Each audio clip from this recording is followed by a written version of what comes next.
Well, folks, it seems our old friend, the trade war, is back in business. The saga that never seems to end has taken yet another dramatic turn. And this time, it's a doozy. Just when you thought it was safe to go back into the global market, here comes another curveball. And by business I mean a dumpster fire fueled by ill-conceived economic policies and a healthy dose of international grandstanding. It's like watching a slow-motion car crash where everyone involved is convinced they're the hero of the story.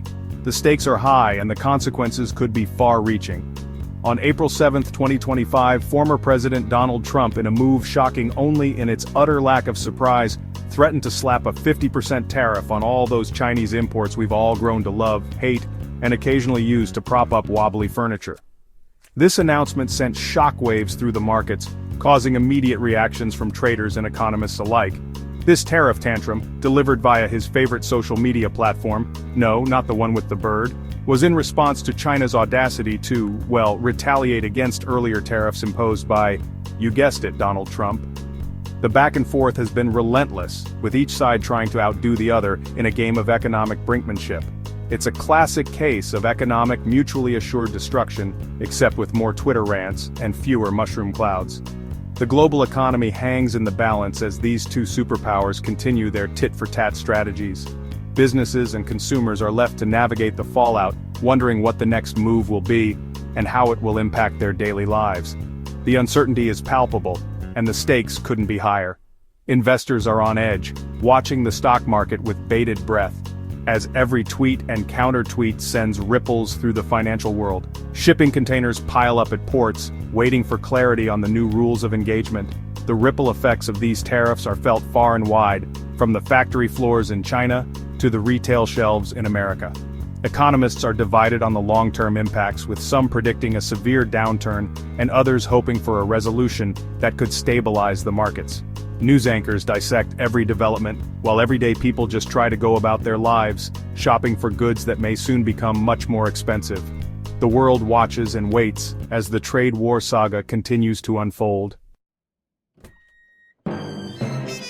China, never one to back down from a good old-fashioned economic standoff, had previously imposed a 34% tariff on U.S. goods.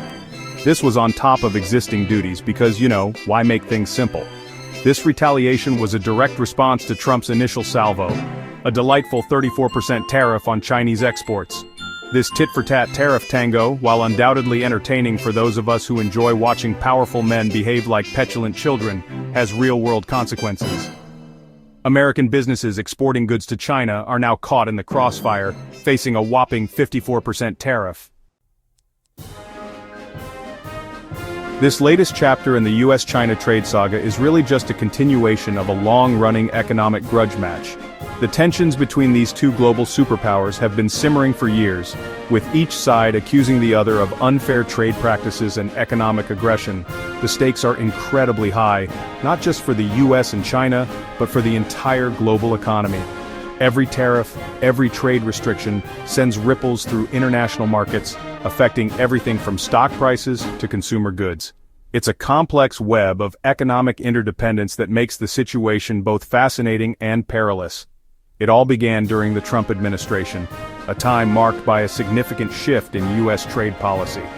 Trump's approach was aggressive and unorthodox, aiming to disrupt the status quo and force China to the negotiating table. His administration imposed a series of tariffs on Chinese goods, sparking a tit-for-tat response from Beijing.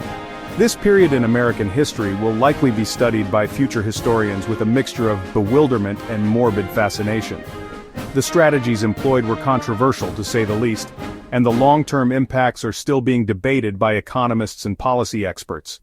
Trump, with his signature blend of economic populism and disregard for expert advice, repeatedly warned China against imposing tariffs on U.S. goods. He believed that a hardline stance would force China to make concessions, but the reality was far more complicated. Because, as we all know, the best way to prevent someone from punching you in the face is to repeatedly punch yourself in the face while yelling, "Don't you dare punch me!" This metaphor captures the absurdity and self-destructive nature of the trade war, highlighting how both nations ended up hurting themselves in the process. The economic fallout was felt by businesses and consumers alike, leading to higher prices and market instability. As we move forward, the question remains, will cooler heads prevail, or are we doomed to repeat the mistakes of the past? China, unsurprisingly, isn't thrilled about being on the receiving end of these tariff tirades. They've accused the US of unilateralism, protectionism, and economic bullying, and frankly, it's hard to argue with them. They've also pointed out that the US's penchant for imposing tariffs on multiple countries is hindering development in the global south by jeopardizing international markets. It's almost as if starting trade wars on multiple fronts isn't a recipe for global economic stability. The ongoing trade spat between the world's two largest economies has sent ripples of uncertainty throughout the global marketplace. Businesses are struggling to navigate the ever-changing landscape of tariffs and trade barriers. International organizations are scrambling to mitigate the damage, but their efforts are hampered by the unpredictable actions of the key players involved. It's like trying to conduct a symphony orchestra where the conductor keeps changing the tempo and key signature on a whim. But perhaps the most significant impact of this trade war is being felt by everyday consumers, both in the US and abroad. The ripple effects of these economic policies are far-reaching, touching the lives of millions in ways that are both visible and invisible. The tariffs, like some sort of insidious economic mold, have spread to a wide range of goods, from electronics and clothing to agricultural products and raw materials. This means that almost everything we use in our daily lives has been affected in some way. This has resulted in higher prices for consumers, making it more challenging for families to make ends meet. The cost of living has surged, and many are finding it difficult to keep up with the rising expenses. Consumers are already grappling with inflation and stagnant wages, which compounds the problem. So, congratulations everyone. We are now part of an economic experiment where the stakes are our financial well-being. Thanks to this trade war, we all get to participate in a fun little game called, How Much More Am I Willing to Pay for This Thing I Need or Want? It's a game no one wants to play, but we have no choice. The uncertainty and stress it brings are palpable, affecting our daily decisions and overall quality of life.